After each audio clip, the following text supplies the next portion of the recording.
better daily, where we work hard in our minds, bodies, and our spirits to become 1% better every single day. Download the app and join our Betterment family at betterdaily.life to catch the video version of these podcasts. Here's your host and my dad, Alex Van Houten.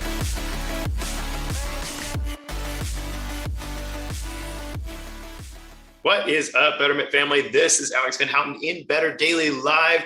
Happy Friday. It is Flex Friday, and today we're going to be going through an exercise movement to help you on your 1% better journey. And today we're going to be talking about deadlifts. I'm going to show you a few, and we'll get into a difference between one type of deadlift and another type of deadlift. The reason I want to talk about deadlifts is because there are several people in the Faithful 40 Challenge who are doing their lifts every week. And by lifts, I mean, maybe you're picking up some weights and doing some shoulder presses. Maybe you're doing some back work. Maybe you're doing some arm work. Maybe you're doing some leg work even. And something that very, very commonly comes up is back pain, back strain, back issues, all of the back things. And oftentimes when I approach back issues with clients, the primary thing that we need to work on as a client coach duo is what we call posterior activation. So I want you to do this with me. Take your hand, put it on the front of your body right here on your chest.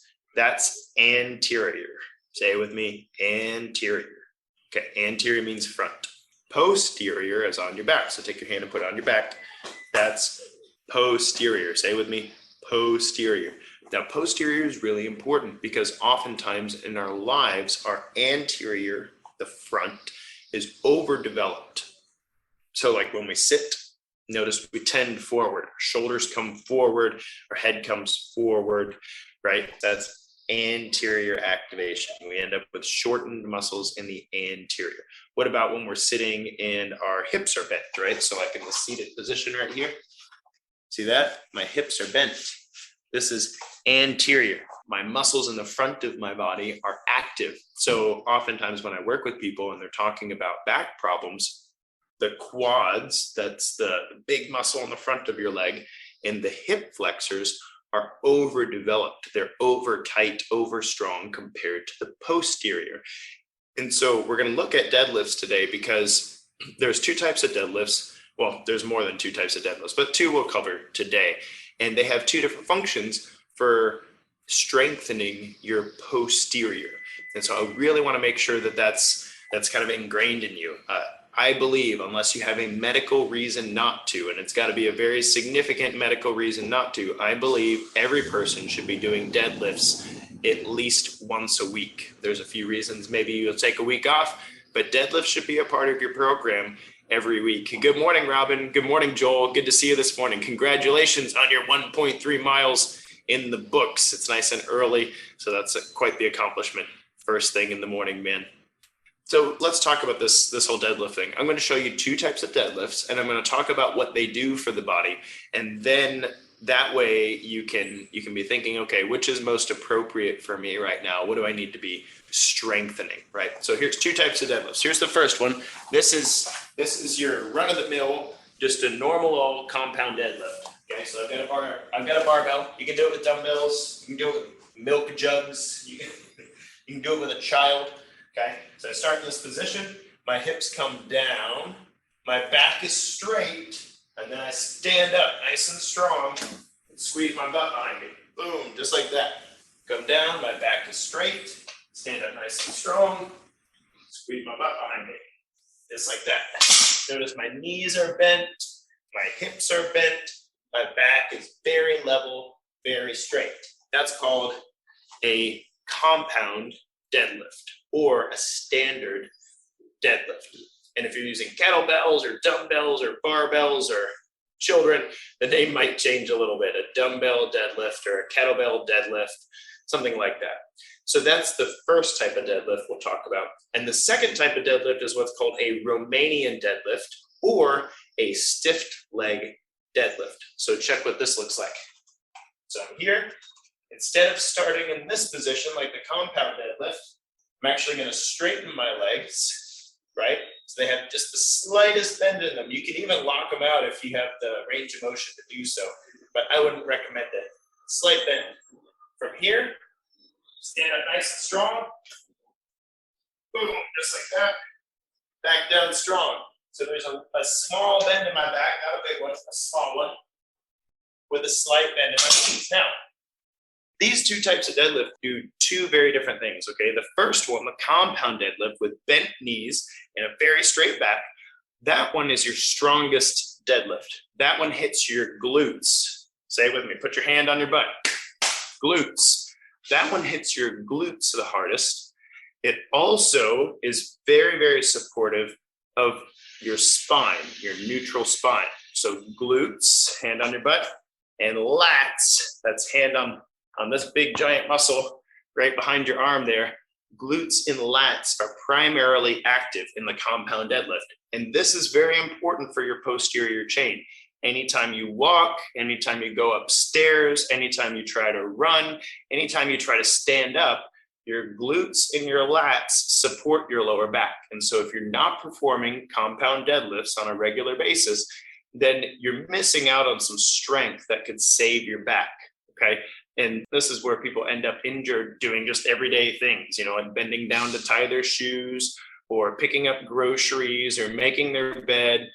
The deadlift is a very, very important part of keeping you strong in that area of your body.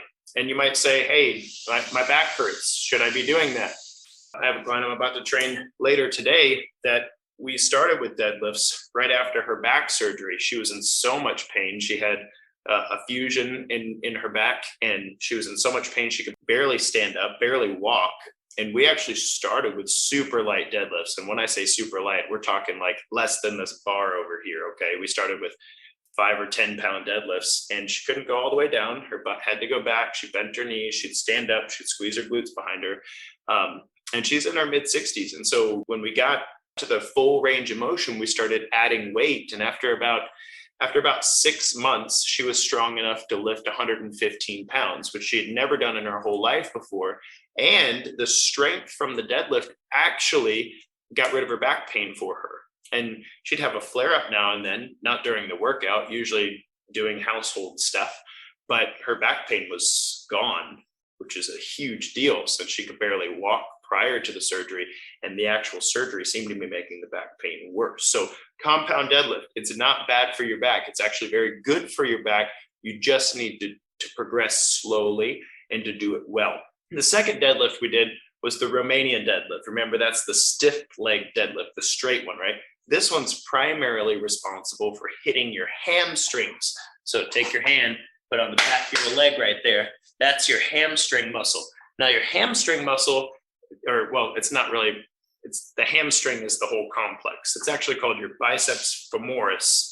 That's the bicep near your femur. That's actually the root of it. But that muscle is meant to balance out your quad, the muscle in the front. And that muscle helps you to bend your knees with strength.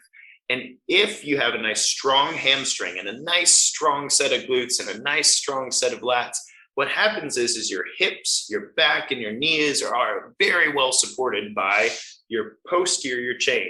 Whereas that on your back, anterior front, we're very, very strong in our anterior. Life does that to us unless we have a very strange job.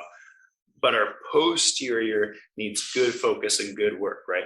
So when should you do these exercises? Well, first, the compound deadlift, the first one I showed you that hits your glutes and your lats, that's your foundation.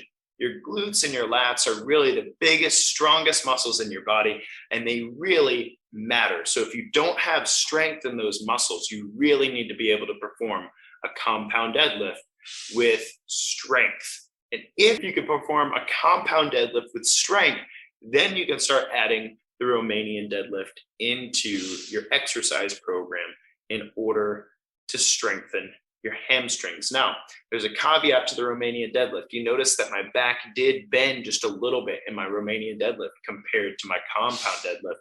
One note here, you have to do a lot less weight in your Romanian deadlift than your compound deadlift to build strength. Hamstrings are a very, very small muscle compared to your glutes and your lats, And so with your Romanian deadlift, you're going to be lifting a lot less weight. To give you an example, if I'm going to do compound deadlift for some good reps, I might do 255 for 10 to 12 repetitions for my compound deadlift. But for my Romanian deadlift, if I'm going to do reps with that, I'm usually doing only about 95 pounds for repetitions. So that's a big difference, right?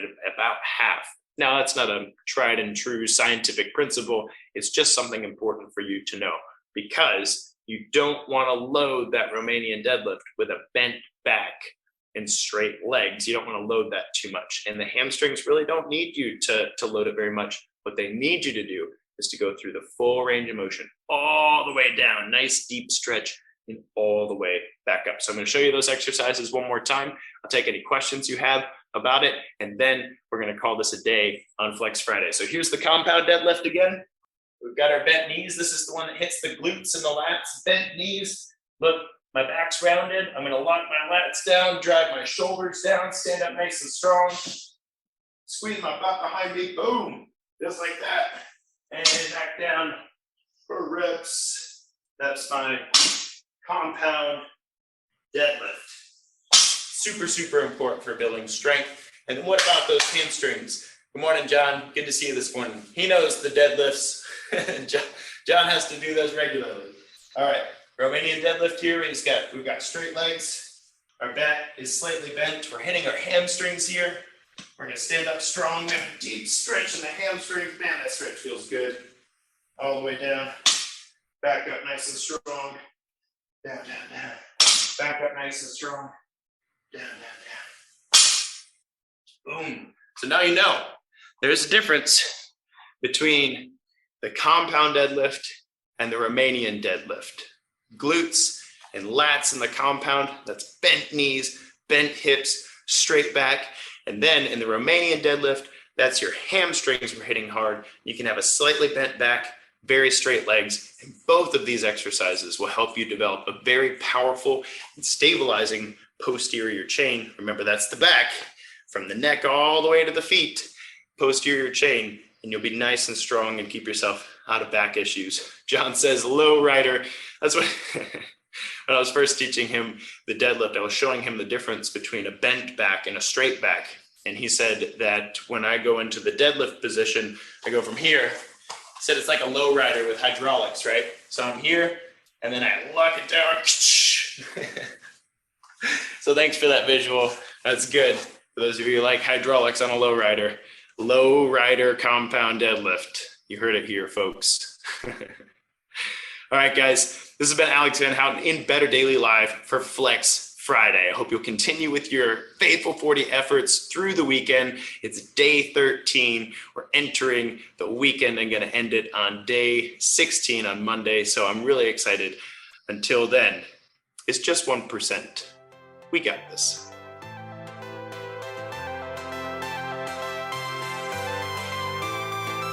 Thank you for joining us for 1% Better today. Don't forget to subscribe for the podcast. Leave us a raving review to tell others how Better Daily has helped you in your journey. If you want more Better Daily, download our app and join our Betterment family at betterdaily.live. Use code POD to get 25% off your subscription. That's POD, all caps, to save 25% on your subscription. We all have a cross to carry. It's lighter when we do it together. Go to betterdaily.live today.